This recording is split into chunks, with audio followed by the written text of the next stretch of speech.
না, যে কোনো অ্যাওয়ার্ডই তো একজন শিল্পীর জন্য বা যারা সৃজনশীল কাজ করে তাদের জন্য একটা অনুপ্রেরণা। যে কোনো মানুষ যখন এগিয়ে যেতে চায়, সফল হতে চায়, সে এককভাবে আসলে পারে না, সম্ভব না। স্বামী স্ত্রী বা একজন আরেকজনের সঙ্গে যে সম্পর্ক, সেই সম্পর্কটা কিন্তু এগিয়ে যাওয়ার জন্য খুবই প্রয়োজন। সামনে যেটা বললে যে আরও দেখতে চাই, এক্স্যাক্টলি কোনো কিছু শেষ নেই, এটা একটা ধাপ এবং এটা একটা উৎসাহ, অনুপ্রেরণা। আর আমি আসলে বলেছি সংসার সুখের হয় রমণীর গুণে, এই কথাটি আসলে মূল না, কথা ছিল হচ্ছে গুণবান পতি যদি থাকে তার সনে।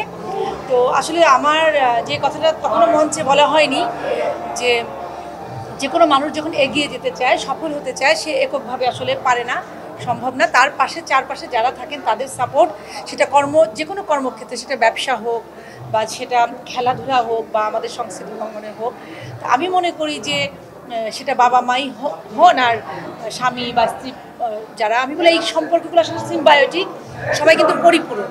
তো ওইভাবে যদি সাপোর্ট থাকে পাশে, অবশ্যই আমার মেধা, আমার জ্ঞান বা আমার গুণ, সেটা নিজস্ব আমার একেবারে ট্যালেন্ট যদি থাকে, প্রত্যেকটা মানুষের ইন্ডিভিজুয়াল, কিন্তু সেটাকে আসলে নারিশ করতে হয়, সেটাকে সাপোর্ট দিতে হয়। আমার খুবই ক্ষোভ আমাদের বাঙালি পরিবারগুলোতে, আমাদের সমাজে বেশিরভাগ যেটা হয়, একটা ছেলে ভালো গাইতে পারে, একটা মেয়ে ভালো আঁকতে পারে, ভালো নাচ করতে পারে, সেই ব্যাপারগুলোকে একটা সার্টেন টাইম পর্যন্ত উৎসাহিত করা হয়, তারপর কিন্তু তাদেরকে বোঝানো হয় যে এখন তোমার টাইম আপ, এখন আর কিছু দরকার নেই। সেটা আসলে উচিত না। লেখাপড়ার পাশাপাশি থাকবে, সেটাও যেমন একটা মানুষের মেধা, তেমনি পাশাপাশি আর যা কিছু আছে। তো সফল হতে গেলে প্রত্যেকটা ক্ষেত্রে মানুষকে পাশাপাশি, আর বিশেষ করে যারা মানে সবচেয়ে বেশি কাছের, যেমন আমার সাথে আজিজুল হাকিমের বিয়ে হয়েছে, আমি প্রায়ই বলি যে আমি 22 বছর মাত্র আমার বাবা মায়ের সঙ্গে ছিলাম, তারপর আমার যা বয়স আমি তোমার কাছে। তো যদি ও আমাকে বাধা দিত, সেটা তো প্রথম আমার জন্য অবস্ট্যাকল, যেটা আমি এগিয়ে যাওয়ার জন্য আমার জন্য খুব সমস্যা হয়ে যেত।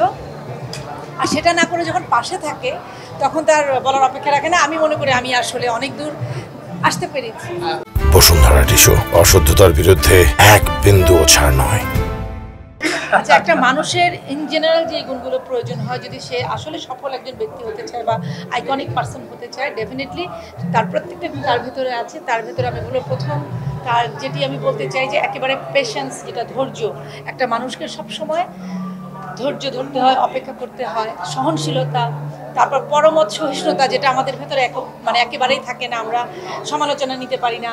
তো স্বপ্ন থাকে অনেক বড়, ওর স্বপ্ন ছিল, স্বপ্ন আছে, এখনও সে শিখছে, এখনও এগিয়ে যাবার জন্য সে চেষ্টা করছে এবং অধ্যবসায়। সুতরাং যে গুণগুলোর কথা আমি বললাম, প্রত্যেকটা মানুষের ভেতরে যদি এই গুণগুলো থাকে এবং গিভ আপ না করা, যে অনেক সময় মানুষ হাল ছেড়ে দেয়, অনেক সব মানুষের ভেতরে কিন্তু গুণ থাকে।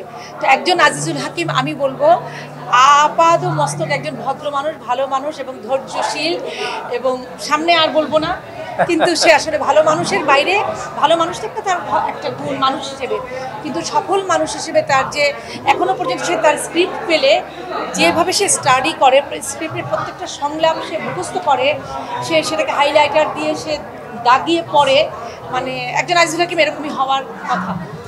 আমি শুরু করতে চাই এভাবে যে একটা কবিতা লাইন, একা কোনোদিন হয়নি কো জয়ী, পুরুষের তরবারি শক্তি দিয়েছে, প্রেরণা দিয়েছে বিজয়ী লক্ষ্মী নারী। তো সুতরাং স্বামী স্ত্রী বা একজন আরেকজনের সঙ্গে যে সম্পর্ক, সেই সম্পর্কটা কিন্তু এগিয়ে যাওয়ার জন্য খুবই প্রয়োজন। আমি মনে করি যে একটা পরিবারে যখন স্বামী স্ত্রী গাঁটছড়া বাঁধে বা শুরু করে সংসারটা, একেবারে শেষ দিন পর্যন্ত কিন্তু একসাথে থাকার জন্যই তারা সেটা করে। তো সুতরাং একজনের এগিয়ে যাওয়ার জন্য আরেকজনের সাপোর্ট থাকবে, এটাই স্বাভাবিক। আমরা আসলে এই জিনিসগুলোকে মেনে নিয়েই সামনের দিকে এগিয়ে যাচ্ছি বা আমরা সংসারটাকে সুন্দর করার চেষ্টা করছি। না, যে কোনো অ্যাওয়ার্ডই তো একজন শিল্পীর জন্য বা যারা সৃজনশীল কাজ করে তাদের জন্য একটা অনুপ্রেরণা। তো যারা সৃজনশীল কাজ করে তাদের জন্য অ্যাওয়ার্ড অনেক কাঙ্ক্ষিত একটা বিষয়। আর আমি বিশ্বাস করি যে সৃজনশীল শিল্পী যারা, তারা অ্যাওয়ার্ডের অপেক্ষায় কিন্তু থাকেন।